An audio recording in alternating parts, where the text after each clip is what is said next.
Hi everyone, I am Ronke Bamisedun.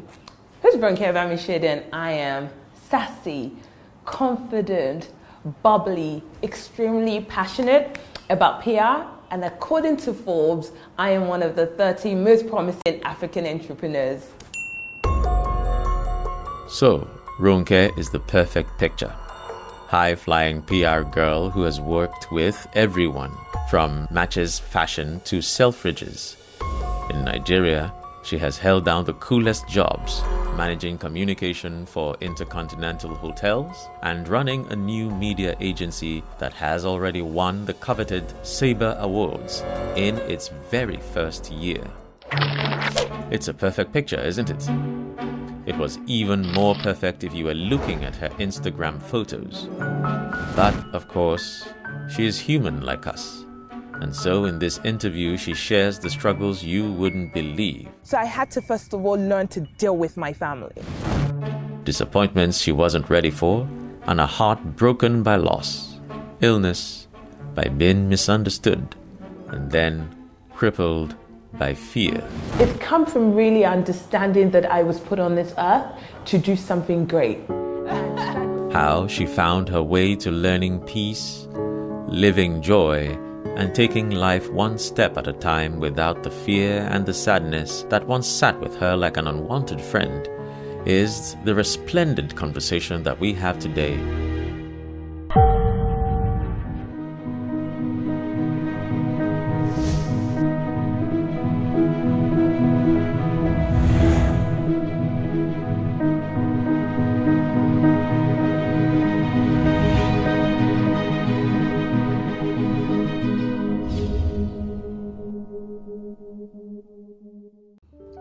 The constant fear that something bad will happen and that I would lose everything that I've worked for.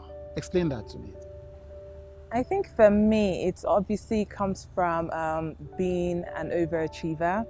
So when you constantly are thinking of your next challenge, your next win, with the highs of maybe reaching that goal, also comes the constant fear of, can I be better? Yeah. Can I do better? Yeah. What if it all gets taken away from me? Yeah. And some people say it's like imposter syndrome. I don't know if it is, but it's that constant fear of something will happen and everything will fall apart. Or you hear people that are successful tell, their failure stories, and it always goes, I lost it all. Yes. So you're kind of waiting for moment. when that would happen to you, Yeah. because you feel like, well, if the greatest have had to lose it all to build themselves back, would that be part of your journey as well? Would that be part of your story? Yeah.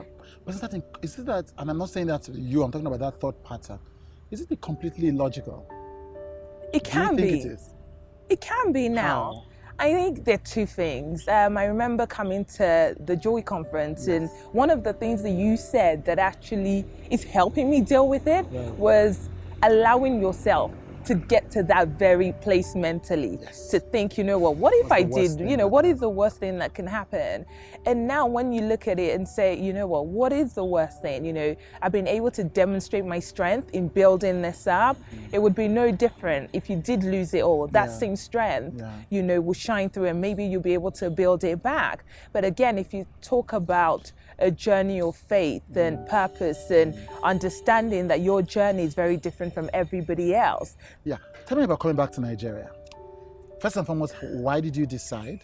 Yeah. Because you had an exciting, at the least, even if you didn't know anything, an exciting career outside. And then you left, you decided to come back home. So I know that there were, but tell me this. Coming back home for me was not a choice. Yes. My parents wanted me to come back home. I was at that stage where I was like, well, you've gone to school now, you're done with school, you should come back. Yeah. And I think they didn't even have any reason to ask me to come back. For them, it's just like a thought process. You send your kids to school and then naturally they come back home. Yes. But I also moved to the UK, and my formative years were spent in the UK. Yes. This is where I actually met adult friends. This is where I grew up. I grew into the person that I wanted to be, and I also struggled with culture, you know, in Nigeria, like maybe the Nigerian or perceived Nigerian culture. I felt that the UK allowed me to be more of an individual. You know, it allowed me to prove myself without being attached to somebody. It wasn't about whose father, whose daughter you were, whose friends, whose circle. You could just be yourself in the UK. So moving back home, I remember saying to my friends, and I was crying, and I was like, I don't want to go back. And they're like, but your family are there, you know, your friends are there. And I was like, no, you guys are actually my family, because I didn't come back at all for Christmas. I was always with them. I spent Christmas in like my friends, their parents' homes. So it was a challenge. I almost felt like I was coming to a completely different space. Like when I moved back, I didn't even recognize certain place. And then I almost felt like I had to start again. You know, I had to adjust to the culture. I had to adjust to a certain way of life that I would say isn't perhaps natural for me. So it was a challenge. But then your friends didn't take, did you think they took it seriously when you saw them how frightened you were of coming back? No, they thought I was just being emotional. They couldn't understand it. Why wouldn't you want to go home? It didn't make sense. How do you deal with those moments when something is very real to you, but because it's not, you're not breaking out into sores and there are no boils, and they're not about to collapse, people don't take it seriously because they can't see it. How do you negotiate that? For me, I just had to deal with it by myself, because you're dealing with emotions that people don't understand. You know, I moved back home and even my family did not understand why suddenly I was a lot more withdrawn. I wasn't really speaking to people much, but it was because I was in a place of sadness, I would say, and you just have to sort of deal with people just saying, just move on, like get on with it. Just get on with it. Yes, and I think that it's also a cultural thing for us here. We don't deal with things. You know, everything is always like, oh, stop being so soft. Like, why are you complaining? You know, you've got such a perfect life. You know, you're not struggling. You're not on the streets. You have a roof over your head. So what you're all have to complain about? So I just had to like find a way. It took me 2 years of this. You know, I went into a really depressive state that, you know, it took me different different situations to come out of that space. Still to come. There was a lot of tears, like there was a lot of tears, you know. I was just like, oh my God, who are these people? So you were working in the UK. You had gotten 2 degrees in the UK. And you had worked in fashion. You'd worked with Dan von Furstenberg. You had worked with Selfridges. So you know, good Instagram life. You know, it's kind of that's good. And then you're kind of uprooted because your parents demand that you come back home. And then you come back to Nigeria, which is completely different on too many levels. On your career level, on the cultural level, on the social level. It's not, you know, on these many levels. So you come in. What's the first thing that you do to adjust? Since obviously you're on your own on a kind of primal level, what's the first thing you do to get with it? So for me, when I first moved back, I had to move in with my sister. I hadn't lived with anybody since I was 15, you know. Then when you live with people as well, there's adjusting to how they act, what they expect of you, you know, even though you're family and your blood ties, your way of thinking, I'm completely different from my entire family. I've always stood out like a sore thumb. You know, my father doesn't understand me, you know, my mother doesn't understand me. They try, but I just don't feel like that connection's ever been there. Doesn't mean we're not close, we just have a different relationship than maybe they have with my other sisters. You know, so that was also a challenge because suddenly I was faced with people constantly that I hadn't seen. It was over the phone call for like 15 years and the occasional highs and buys when they visit in the UK. So I had to first of all learn to deal with my family, you know, because there was a lot of tears, like there was a lot of tears, you know. I was just like, oh my God, who are these people, you know? So first of all, what kind of things do lead to these tears? What kinds of situations? It would just be not being able to see reason. It could be over the tiniest thing, but the fact that you almost are in a position of people are not allowing themselves to see things maybe how you see it. You know, that would just reinforce that feeling of loneliness that maybe you've always felt as a child. You know, that it's not favoritism or anything, but it kind of brings that back. It kind of reinforces things like, oh, now I remember why I stayed away in the UK. Right. Now I remember why I worked so hard just to be like financially independent, you know, because it kind of feels like, oh, maybe because I'm staying with you now, that's why all of this is happening. Yeah. So it brings back all of this overwhelming feeling inside that people don't really understand, and there's no way to articulate it. So I will end up staying maybe at a friend's house just to sort of get away. I'll stay there for like a few days, but then I kind of then understood that it's emotional intelligence. It's understanding them. You know, if I expected them to understand me, I also then had to understand maybe their thought process and why they might not agree, but at least understanding that and then adjusting to that. So that was sort of on a personal family level. And then work level, you know, I had a completely different job in a landscape, in a media landscape that is, you know, it's complex, you know, how people work, the interaction I had to deal with. She's young, and why is she getting paid this much? Is it because she's from the UK? And for me, it was like, I've worked since I was 20. I've been in PR for maybe 7 years. So it's not by age, it's by experience. But try telling people who don't understand, because they have a notion of, oh, you're getting above or further because of, you know, maybe your background, so you have to work harder to prove yourself. Bear in mind that your home life isn't going too well. Now your work life isn't going too well, and it sent me into a really weird place. You know, it sent me to a really weird place. What when you say weird place, what do you mean? How is that? It sent me to a place whereby even when I then got the job, that on paper it was a good job, and then I finally adjusted to living back at home. This was like after 18 months. Then there was the void. You know, there was a void that came back, that maybe that void had always been there, but because I had so many distractions in the UK, I never really knew that it was there. But that void was on paper. Why is it that everything seems to now be going, but I just felt empty. I just felt so empty inside. And I was like, I'll just wake up, and it was almost like a routine, you know, and I had to really have a conversation with God and be like, you created me. I don't like this feeling. You know, I don't like this feeling of emptiness, you know.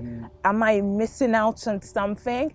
And that was where my spiritual journey started from, you know. And they say that God always orchestrates situations. So I look at maybe my move back home, maybe the family side of it, maybe the work side was God, you know, orchestrating me to show that you cannot fill a God-sized void with work or with family or with friends. You know, it forced me to like seek Him and run and find Him, essentially.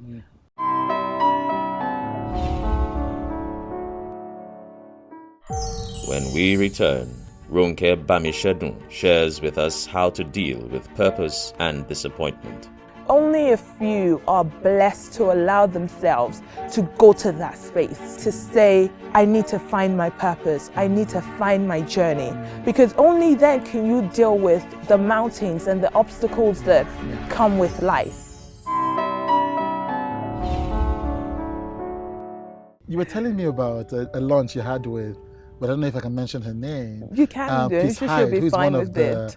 You know, the top TV talent we have in the country now. So you two top media people meet up to have, you know, normal conversations. How are you doing all of these things? And then it ends in tears. You know, it was one of those that you can't expect it. And that conversation, it really helped me in the importance of just letting your guard down.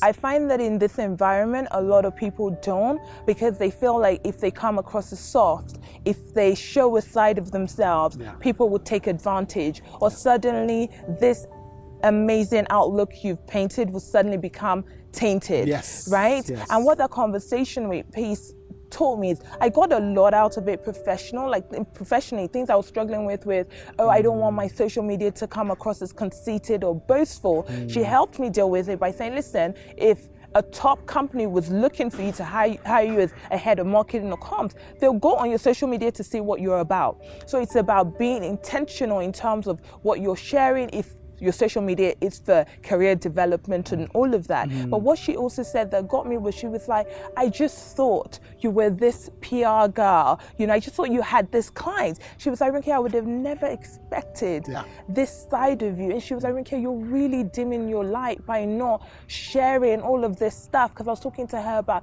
my mom. She was like, I would never have known. And had I known that this was the conversation we're going to have, I would have been like following up with, that. And it was such a beautiful moment. And, I took a lot, you have those conversations that define you or they change your outlook. And so that was it for me. Your full self into this meeting. That's what it is. And she met your full self, emotions. I always say one of my favorite researchers, the lady called Lisa Miller from Colombia. And she researches the nexus between depression and spirituality. So she's not talking about religion. And she says that depression is a knock on the door to a deeper spiritual experience. And however you define that spiritual experience, even if you define it in God, out of God, but so they're almost like there are two ways to answer these kinds of adversities. You can either just become more self, or you can open up to something bigger than yourself, which is, a deeper relationship, like you say, with God, a deeper sense of purpose. Suddenly understanding that this life isn't about you. Was that what it was for you? And it took me to a completely different realm of, again, disappointment. I always felt like, because I'm a fixer, I'm always the first person there for everybody else. I love it. The more damage your story, the more I just, a lot of my friendships are built on talking to people and helping people out of situations and all of that. I don't like people with glossy stories, But once I find something that I can really connect with you, like, oh my God, I went through that as well. That's where a lot of my friendships are built from. And I found that in embarking on this journey, I started learning that it wasn't my job to complain about being there for everybody else, because once you you open yourself, your revelations begin. For me, I would read words in the Bible that just said, you're a servant. Essentially, you start looking at yourself as a servant. It goes back to your work as well, because you're like, okay, the people that work for me, how am I a blessing to them? It changes your outlook. It's not that you're not going to scream at them still, but your outlook is also different. Suddenly, they're not human capital. Suddenly, you realize that people's destinies are also attached to yours. For example, the way that you address people, you realize that this money that you have is not really for you. If you're the person that you can't open your hands, your blessings are also not going to come as freely. You become a lot more selfless. Religion, spirituality, completely different things, right? I could talk to you about God without talking to you about God. I love that. That's how I see it, I can talk to you about God without without quoting scriptures and all of that. I could say to you, listen, I don't want to take everything back to religion, but I can confidently say to you, if your spiritual life, you're not connected spiritually, your physical life isn't going to be connected spiritually. I'll tell you why. Because if you are not grounded in purpose and your calling, right, you're always going to fret at work. And when you fret at work, you're always going to comfort eat, for example, which means that your physical life is not going to be you're going to always be stressed because you're still fretting over that one thing, and then your friendships will suffer, your entire life will suffer if that one part if you don't find that. What I was saying to you is that only a few are blessed to allow themselves to go to that space, to say, I need to find my purpose. I need to find my journey. Because only then can you deal with the mountains and the obstacles that come with life. After the break, with Chude continues, still to come. I now have an understanding of disappointment, that disappointment comes from the reality that you've created for yourself that may not necessarily be God's plan for you. what do you think that out of all of these things, what do you think is the greatest lesson you've learned through it all? For me, it's resilience, but in a more human way. Now I understand that, yes, you're going to go through, challenges, all of these adversities are going to come. Then you can't escape it. That's life.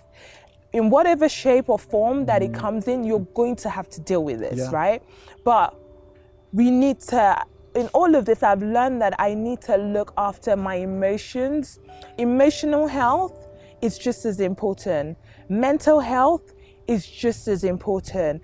I'm so glad that I've learned that at this age, because my story is going to get more complex.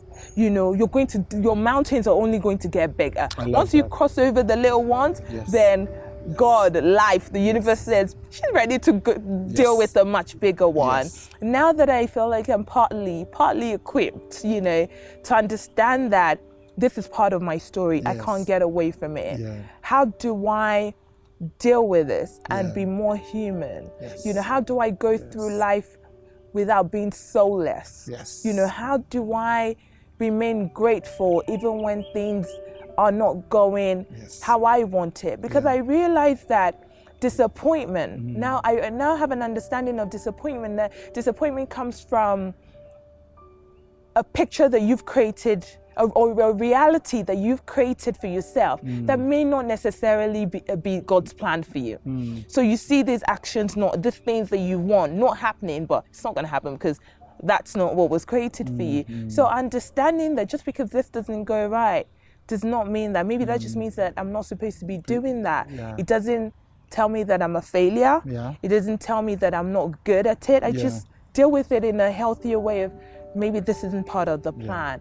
I should remain grateful. I should keep working. I should keep praying about it. Above all, it's peace. It's peace. Now I have peace that I did not have before. I'm still but I'm calmer. That's the thing. You don't lose who you are because you suddenly become peaceful. Like we're not all supposed to be blobs of zen. We're not supposed to be suddenly these people who have no emotions. No, exactly. We're still who we are. If you're quirky, you're still quirky. If you are passionate, you're still passionate. Absolutely. But then you still have peace within who you are. Absolutely. You can still be outspoken because people cannot put the two together. You can still be outspoken. You can still be centric. You can still be quirky. But then these are just part of your unique characters. They're not masks. Because that's who you are. If you're an outspoken person, you are. But you're not an outspoken person and rude, because obviously if you're not happy with yourself, it's going to show in how you treat other people. So you can be outspoken and tell somebody off, but the way you would do it would now be very different. You can be eccentric, but it would come out as it's different. You can be passionate, but your passion will suddenly not come across as confrontational anymore. It's not in service of yourself. It's now in service of something bigger than yourself. So everything you are may remain. Of course. But now it means something. It's polished. It's like you have a halo. Yes, you have a halo. Absolutely. Thank you very much. Thank you so much. Thank you for being vulnerable. Thank you. You can call on me, my brother, when you need a help. We all need somebody to lean on. I just might have a problem that you'll understand. We all need somebody to lean